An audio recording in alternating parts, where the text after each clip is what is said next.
Sir ఇప్పుడు పవన్ కళ్యాణ్ అంటే AP ఉప ముఖ్యమంత్రి పవన్ కళ్యాణ్ అండ్ డైరెక్టర్ త్రివిక్రమ్ భేటీ కాబోతున్నారు.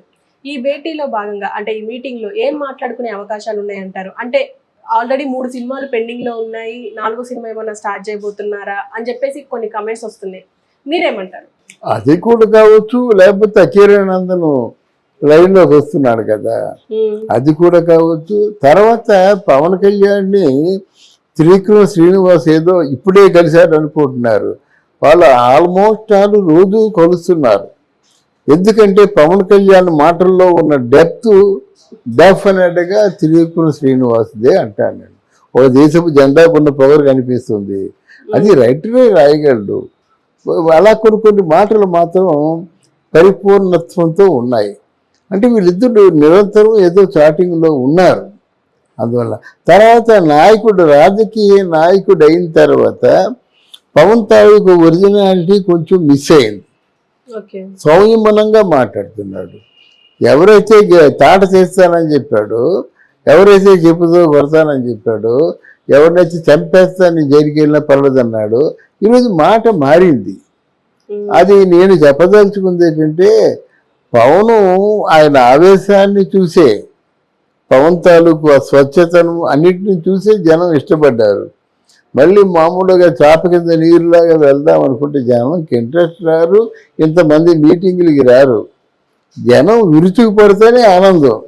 అది మనం అంటే పవన్ని మనం బాగా ఇష్టపడుతున్నాం. దేనికి ఇష్టపడుతున్నాం అంటే మంచి పరిపాలన అందిస్తాడని చెప్పి ఇష్టపడుతున్నాం. ఇకపోయినట్టే త్రివిక్రమ్ శ్రీనివాసు ఆయనతో ఉంటాడు.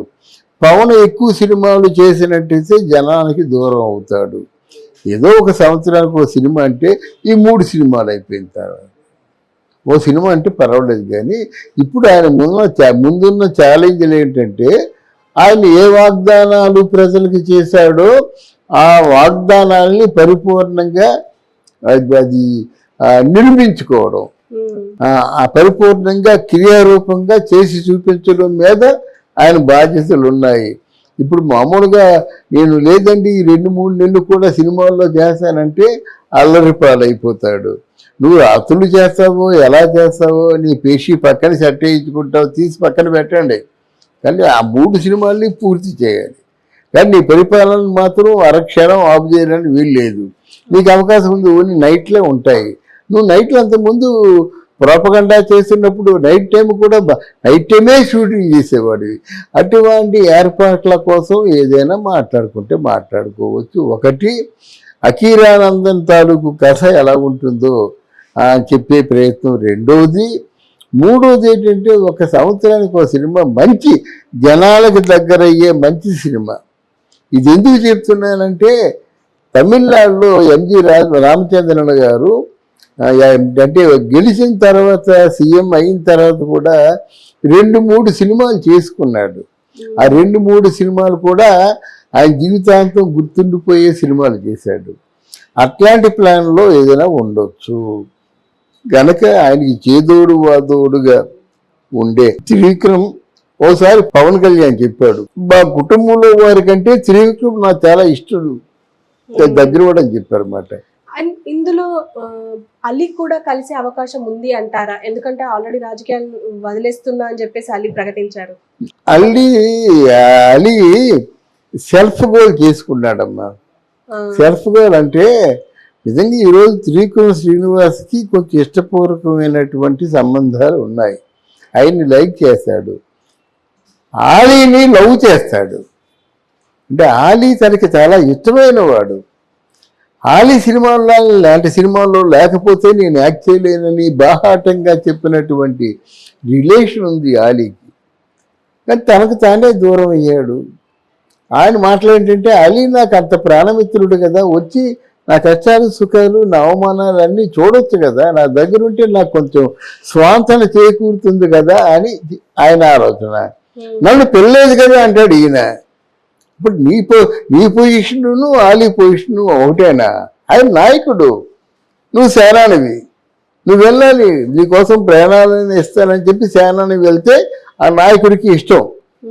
అది లేకుండా అసలు కఠినాత్ముడు పైశాచికానందం పొందినవాడు జనం అందరూ చీ అంటున్నటువంటి వైసీపీ పార్టీ అప్పటికి నువ్వు కలిసావంటే నీకేదో ఎంపీ రాజ్యసభ ఇచ్చేస్తారని ఉద్దేశం నీకు ఉండేది.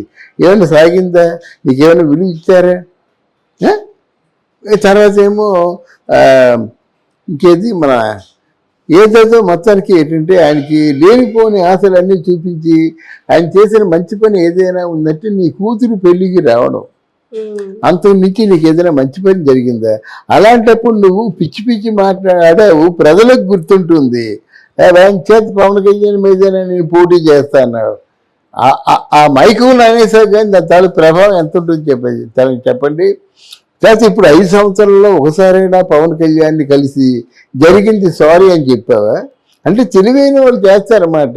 ఇదేంటంటే జగన్మోహన్ రెడ్డి కూడా మరో 10 ఏళ్ళు రాజ్యం వేలేస్తాడు, ఆయన నమ్ముకుంటే బాగుంటుంది అనేటువంటి ఒక స్వార్థంతో చేశారన్నమాట. కలుస్తాడు, అలా పవన్ కళ్యాణ్కి రాజకీయాలు బాగా వంట పట్టాయి, కలుస్తాడు. కానీ కలిసి నీకు చేసేది ఏముంది? ఏం చేస్తాడు?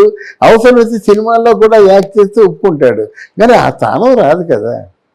అంతే కదమ్మా.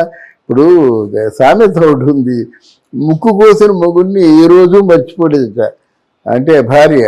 అలాగా ముక్కు కోసిన స్నేహితుడిని ఎప్పుడు మర్చిపోతాడు? నువ్వురా మాట్లాడు, మా ఇంట్లో తిను, అంతేగాని ఆ స్థానం ఇవ్వలేడు. తనను నమ్మి ఒక వ్యాపకాన్ని అంటగట్టలేడు కదా. పవన్ కళ్యాణ్ ఇంకా 3 సినిమాలు పెండింగ్ లో ఉన్నాయి కదా సార్, మరి ఆ 3 సినిమాలని కంప్లీట్ చేసే అవకాశం ఏమైనా ఉంది అంటారా? తప్పకుండా చేయాలమ్మా. ఎందుకంటే 200 కోట్లు 300 కోట్లు అంటే ఆ 300 కోట్లు ఇంట్లోంచి తీసుకొచ్చి పెట్టుబడి పెట్టరు కదా, ఫైనాన్స్ తీసుకుంటారు. ఫైనాన్స్ తీసుకున్నప్పుడు మరి వడ్డీ కట్టాలి కదా. అసలు లాస్ట్లో ఇచ్చినా వడ్డీ కట్టాలి.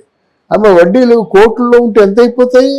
కోట్లలో పెట్టుబడి కోసం అంటే ఫైనాన్స్ తీసుకున్నప్పుడు అంటే అసలు కంటే వడ్డీ ఎక్కువైపోతే ఏం చేస్తాం? అందువల్ల ఈ కష్టాలు ప్రొడ్యూసర్ తాలూకు బాధలు అర్థం చేసుకొని పవన్ కళ్యాణ్ తప్పకుండా ఎలా ప్లాన్ చేసుకుంటాడో మనకు అనవసరం. కానీ మాత్రం సినిమాలో అంటే మిగిలిపోయిన బ్యాలెన్స్ ఉన్న సినిమాల్లో వర్క్ పూర్తి చేసి అప్పుడు రాజకీయాల్లో చేయడం మంచిది. అలాగని రాజకీయాలు చేస్తూ మరి పగలు రాత్రి కనిపించినట్టు ఉంటే చాలా అవమానాలు ఎదుర్కొంటాడు. ఎప్పుడైతే పదవిలో మనిషి లేడో కూర్చోలేదో దూరంగా ఉన్నాడో, నువ్వు ఉన్నావు కదా, నువ్వు ఇక్కడే స్టూడియోలో ఉంటే పర్వాలేదు, నువ్వు వరుసగా వారం రోజులు నువ్వు లేకపోతే ఇంకా అక్కడి నుంచి కుక్కుడు స్టోరీస్ వస్తాయమ్మా. ఆవిడ చేసిందట, ఇది చేసిందట, అక్కడ అలా ఉందట, ఇక్కడ ఎలా ఉందట అని పవన్ కళ్యాణ్ అదే అంటారు కదా. అది షూటింగ్ నెపంతో వెళ్ళిపోయారు, వాళ్ళ దగ్గర అంత తీసుకున్నాడు, వీళ్ళ దగ్గర చేశాడు, ఏదో వస్తాయి కదా. అవి ఉండకూడదని ముందుగా చెప్తున్నమాట. వస్తాయి, పుకారు లేకుండా రాజకీయమే లేదు. అసలు రాజకీయం అంటే మాయ. మేము అలా చేస్తాం ఇలా చేస్తాం అని అంటుంటారు జగన్మోహన్ రెడ్డి. నీ కేజీ బంగారం ఇస్తాం, నీ కేజీ బంగారం ఇస్తాం, వెండి ఇస్తాం, ఓ బెంజిగారు ఇస్తాం అని చెప్తాడు, నమ్మొద్దు అంటాడు. ఆయనే అన్ని ప్రకటనలు చేస్తారన్నమాట. అలాగే మాయ ఎవడంత బాగా మాయ చేయగలిగితే మంచిది. ఆ మాయతో పాటు నిజాయితీ ఉన్నట్టయితే వాళ్ళు సక్సెస్ అవుతారన్నమాట. ఆ నిజాయితీ పవన్ కళ్యాణ్లో ఉంది. ఇప్పుడు సక్సెస్ ఒక మైకాన్ని ఇస్తుందమ్మా. ఎంతటి తెలివైన వాడైనా, ఎంతటి నిస్వార్థపరుడైనా కొంచెం మారుతుంది. ఆ కాన్బాయ్ కానీ, ఆ వద్దుమగదులు కానీ వీళ్ళందరూ వచ్చి చూపించినోడు కానీ అక్కడ ఆడింది ఆట, పాడింది పాట. గనక ఆ మాయలో పడకుండా ఉంటే మంచి దేశానికి పనికి వచ్చే